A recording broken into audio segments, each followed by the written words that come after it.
2014 has brought the promise of great change to Cuba. As President Raul Castro came to close Parliament, the applause was still ringing in his ears over the proposed thaw with Washington.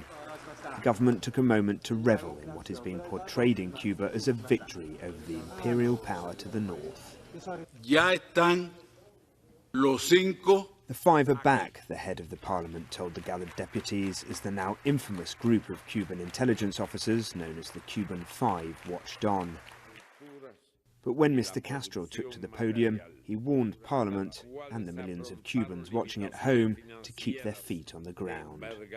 Esta será una lucha larga y difícil. This will be a long and difficult struggle. It will need international activism and for North American society to continue to call for the economic blockade to be lifted. Still, something has been irreversibly set into motion on this communist island, and Raul Castro confirmed he would attend the same regional summit as President Obama as early as next spring.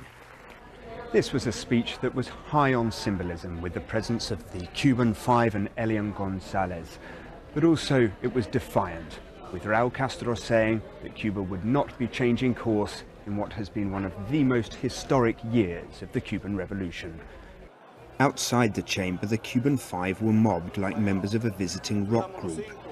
One of them said Mr. Obama had been brave in engaging with Cuba. When he took that decision, he knew he was going to be fired upon by some people. But I believe he knew he had to do the right thing, and he summoned up the courage to do it, and I congratulate him for that.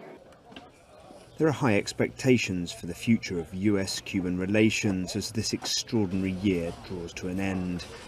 The Cuban president entered a note of caution in his final speech.